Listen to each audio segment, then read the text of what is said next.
Hello friends, welcome to quick just study. আজকে তোমাদের এই ভিডিওতে আলোচনা করব ইন্ডেক্স নাম্বার 2024। ঠিক আছে, ইন্ডেক্স নাম্বার 2024 আর মোস্ট ইম্পর্ট্যান্ট কতগুলি ইন্ডেক্স নাম্বার রেখেছি, তো যেগুলি তোমাদের পরীক্ষায় প্রায়ই আসতে দেখা যায়। তো সামনে যে সমস্ত পরীক্ষার ডব্লিউবি বা কনস্টেবল কেপি এই সমস্ত পরীক্ষার জন্য খুবই গুরুত্বপূর্ণ। ওকে, তো চলো ভিডিও শুরু করা যাক। তো ইন্ডেক্স নাম্বার 2024। তো প্রথম প্রশ্ন দেখো, ওয়ার্ল্ড প্রেস ফ্রিডম ইন্ডেক্স 2024 কততম র্যাঙ্কে রয়েছে? ভারত 159তম র্যাঙ্কে রয়েছে। ওয়ার্ল্ড সাইবার ক্রাইম ইন্ডেক্স, এটা হচ্ছে 10তম র্যাঙ্কে রয়েছে। হেনলি পাসপোর্ট ইন্ডেক্স 2024, এটা 85তম র্যাঙ্কে রয়েছে। নেক্সট, মোস্ট পলিউটেড সিটি কততম র্যাঙ্কে রয়েছে? ভারত 9তম, এবং ভারতের নিরিখে দিল্লি সেই শহরটি।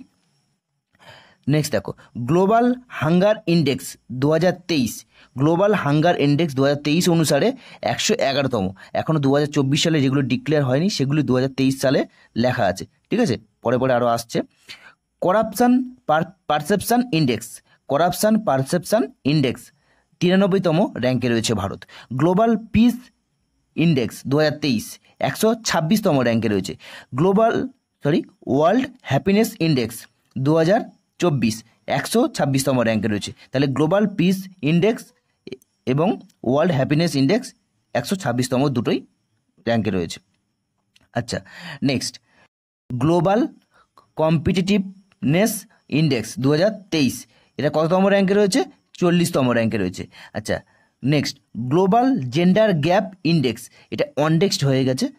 ঠিক আছে, এটা ইন্ডেক্স হবে।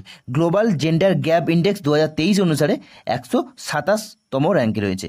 ক্লাইমেট চেঞ্জ পারফরমেন্স ইন্ডেক্স 7তম র্যাঙ্কে রয়েছে।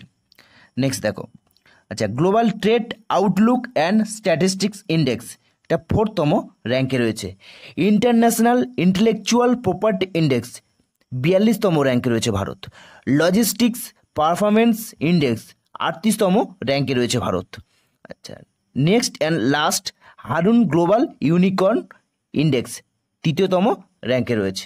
ঠিক আছে, তো এই মোস্ট ইম্পর্ট্যান্ট 15টি ইন্ডেক্স নাম্বার রাখলাম তোমাদের জন্য, যেগুলি সাধারণত বিভিন্ন পরীক্ষায় আসতে দেখা যায়। ঠিক আছে, তো আজকে ভিডিওটি এখানে শেষ করলাম, আর সামনে বিভিন্ন কারেন্ট অ্যাফেয়ার্সের বিভিন্ন টপিক আস্তে আস্তে তোমাদের জন্য নিয়ে আসতে থাকবো।